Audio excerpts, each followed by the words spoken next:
సినీ ఇండస్ట్రీలో స్టార్ కొరియోగ్రాఫర్గా తనకంటూ ప్రత్యేక ఇమేజ్ సొంతం చేసుకున్న జానీ మాస్టర్ను లైంగిక అత్యాచార ఆరోపణలపై పోలీసులు అరెస్టు చేసిన విషయం తెలిసిందే. 5 రోజులు పరారీలో ఉన్న జానీ మాస్టర్ని గోవాలో సైబరాబాద్ ఎస్ఓటీ పోలీసులు అరెస్టు చేశారు. ఆ తర్వాత కోర్టులో ప్రొడ్యూస్ చేసి హైదరాబాద్కి తరలించారు. రేపు ఉప్పర్పల్లి కోర్టులో జానీ మాస్టర్ని హాజరుపరిచే అవకాశం ఉందని అంటున్నారు.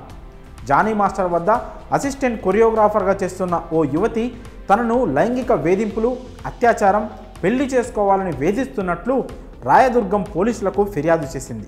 అప్పటి నుంచి సోషల్ మీడియాలో ఈ అంశం హాట్ టాపిక్గా మారింది. తాజాగా జానీ మాస్టర్ కేసు విషయంలో మంచు మనోజ్ స్పందించారు. సోషల్ మీడియాలో సంచలనం రేపుతున్న జానీ మాస్టర్ అంశంపై హీరో మంచు మనోజ్ సామాజిక మాధ్యమం ద్వారా స్పందించారు. అలాగే మా అసోసియేషన్కి స్పెషల్ రిక్వెస్ట్ కూడా చేశారు. జానీ మాస్టర్ మీద ఇండస్ట్రీలో ఎంతో కష్టపడి ఈ స్థాయికి వచ్చారు.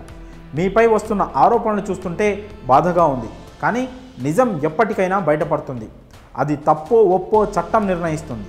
ఓ యువతి ఇలాంటి ఆరోపణలు చేసిందంటే దాని వెనుక ఎంత ఎమోషన్ ఉందో అర్థమవుతుంది. ఈ కేసు వేగంగా దర్యాప్తు చేస్తున్న పోలీసులను నేను మనసారా అభినందిస్తున్నాను. చట్టానికి ఎవరు అతీతులు కాదు. జానీ మాస్టర్, మీరు నిజాన్ని ఎదుర్కోండి. మీరు అమాయకులైతే పోరాడండి. మీరు దోషి అని తెలితే నిర్భయంగా ఒప్పుకోండి. ఈ సందర్భంగా మా అసోసియేషన్కి నా రిక్వెస్ట్, ఉమెన్ ప్రొటెక్షన్ సెల్ ఏర్పాటు చేసి ఇండస్ట్రీలో మహిళలకు రక్షణగా ఉండండి. వారి గొంతు వినపడేలా ప్రోత్సహించండి. సినీ పరిశ్రమకు వచ్చిన ఏ అమ్మాయి, మహిళ తాము ఒంటరిగా లేమన్న ధైర్యాన్ని నింపండి. లైంగిక వేధింపులకు గురైన ఆడవారికి అండగా నిలుస్తున్న మా అసోసియేషన్కి నా ధన్యవాదాలు. మహిళలపై జరిగే అత్యాచారాల గురించి న్యాయం, గౌరవం అనేవి మాటల్లో కాకుండా చేతల్లో ఉండేలా సమాజాన్ని నిర్మిద్దాం. ఈ పోరాటంలో ప్రతి తల్లి, సోదరి, కూతురు అందరికీ నేను ఎప్పుడు అండగా ఉంటా అంటూ పోస్ట్ చేశారు.